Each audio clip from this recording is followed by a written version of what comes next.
श्री स्वामी समर्थ. जय जय स्वामी समर्थ. नमस्कार भक्तांनो, स्वामी मोक्ष या चॅनलमध्ये अगदी मी तुमचं मनापासून स्वागत करत आहे.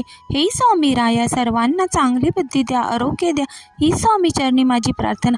तर पहा भक्तांनो, आज मी तुम्हाला संकष्टी चतुर्थी उद्या आहे गुरुवारी, तर मी तुम्हाला त्याची एक उपाय सांगणार आहे. त्या दिवशी हा तुम्ही उपाय करून पहा.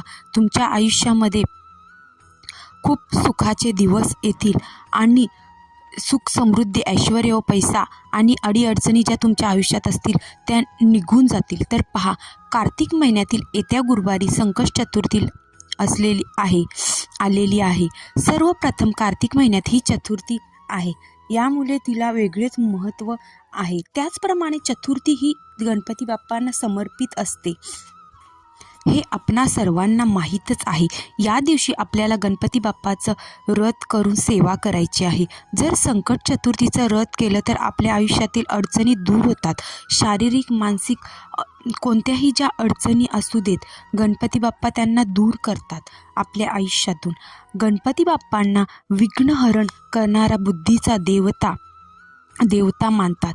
कोणत्याही शुभकार्याची सुरुवात ही गणपती बाप्पाच्या आवाहनाने सुरुवात केली जाते. म्हणजे आपण जेव्हा एखादं कार्य करत असतो, दुःखाचं असो किंवा सुखाचं असो, तर त्याचं सुरुवात सर्वप्रथम ही गणपती बाप्पांचीच केली जाते, म्हणजे त्यांनाच आव्हान केलं जातं. आणि पहा, इतकं महत्त्व या बाप्पाचं आहे. अगदी लहान मुले आणि मोठ्यांपर्यंत सर्वांचे लाडके बाप्पा आहेत. तसेच आपल्याला या चतुर्थीला सर्व गणेश भक्तांना अगदी मनोभावे सेवा उपासना करत आपण असतो प्रत्येक संकष्ट चतुर्थीला. तर पहा, गुरुवारी चतुर्थी आलेली आहे, तर बघा, गणपती बाप्पाची सेवा तर करायचीच आहे, काही उपायही करायचे आहेत. सुपारीचा अतिशय महत्त्वाचा आणि अतिशय प्रभावशाली उपाय मी तुम्हाला सांगणार आहे. एक सुपारी अशा ठिकाणी अर्पण करायचे आहे, त्यामुळे 100 पिढ्यांचे दारिद्र्य नष्ट होईल.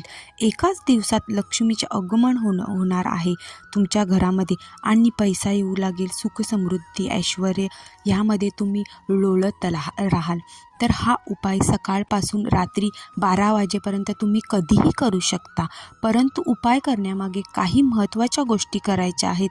ते म्हणजे चतुर्थी आहे. चतुर्थीच्या दिवशी गणपती बाप्पाच्या मूर्तीवर पंचामृताचा अभिषेक करायचा आहे.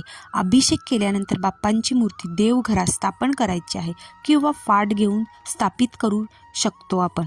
म्हणजे आणि काही उपाय मी सांगते तेव्हा बाप्पांना विशेष स्थान असल्यामुळे एका विशिष्ट पाटावर त्यांना स्थापित करावे. यानंतर दिवा लावून घ्यावा. हळद कुंकू जास्वंदाचं फूल बाप्पांना आवडतं, लाल फूल हे गणपती बाप्पांना आवडतं. 21 दुर्वा अर्पण करायच्या आहेत. हा उपाय आहे. दिवसभरात कधीही तुम्ही करू शकता, पण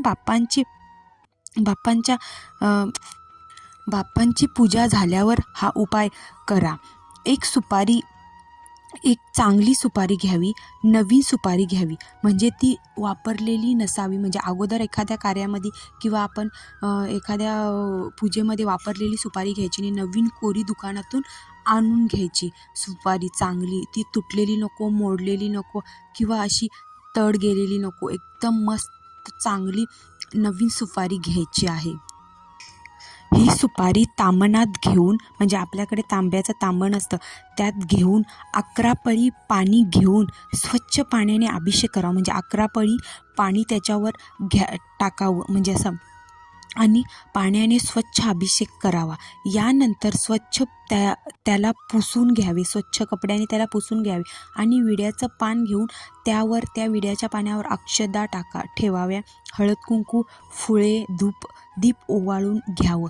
यानंतर तिथेच बसून गणपती बाप्पाचं अथर्व शीर्ष, त्याचबरोबर तुम्हाला गणपती बाप्पाचं संकटनाशक हे स्तोत्र आहे ते तिथेच बसून पठण करायचं आहे त्याच्या समोरच.